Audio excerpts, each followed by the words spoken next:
বিদ্যুৎ না প্লাস আমাদের নেটওয়ার্ক না, আমরা মেরুনবাসী আজকে যারা মোটর ব্যবহার করি তারা যে পানি দিতে অনেকে গোসল করতে পারতেছে, কি বল 4 মাস 15-20 জন খাওয়ার পানি আমি বিশুদ্ধ যে পানিটা বিশুদ্ধ পানিটা আমি দিতে পারছি না। আজকে 3 দিন ধরে আমরা নেটওয়ার্ক নাই, কারেন্ট নাই, আমরা 3 দিন এই কারেন্ট আমাদের এলাকার মধ্যে আমরা খুবই ভুক্তভোগী না পারতে আজকে অফিসে আসছি। আপনার ওনাদেরকে জিজ্ঞেস করতে কেন কারেন্ট নাই, ওনারা আমাদেরকে উল্টাপাল্টা বলতেছে। যে কোনো সময় বৃষ্টি হোক, ঝড় হোক, যত কিছু হোক, এরা মেরুনের লাইনটা বন্ধ করে রাখে। আমরা কোনো এই পর্যন্ত তাদের কিছু বলি নাই। আজকে না পারতে অসহ্য হইয়া তারপর আমরা এখানে আসছি। বান্ডেল থাকলে প্রতি সেনমানিতে টাকা বাঁচবে। বিকাশ সেনমানি বান্ডেল কিনে জিতুন প্রতি লেনদেনে।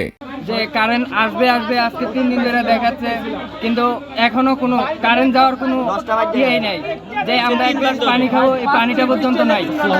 যেটা হচ্ছে যে আমি বলি, গতকালকে প্রচণ্ড ঠান্ডা এবং বৃষ্টি হয়েছে, বৃষ্টির সাথে ঝড়ো বাতাস ছিল, যে কারণে আমাদের লাইনে অনেকগুলো প্রবলেম ছিল। এখানে আমরা প্রথমত হচ্ছে অনেকগুলো পিন আমাদের ফেটে গেছে, পিন ফাটছে কিছু পিন কিন্তু, এবং পিনের মধ্যে কিছু ফোটাও হয়েছে।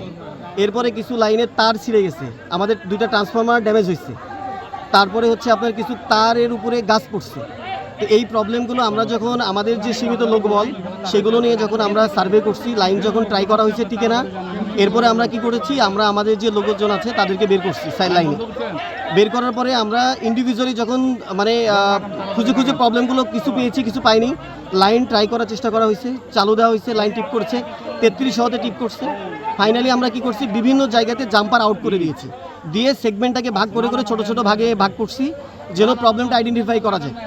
তো সেক্ষেত্রে আমরা কিছু জায়গায় দেখা যাচ্ছে যে কোনো একটা অংশ লাইন চলছে, কিছু অংশ লাইন চলে নাই। তো ওই প্রবলেমগুলো ফাইন্ড আউট করতে আমাদের সময় লেগে গেছে।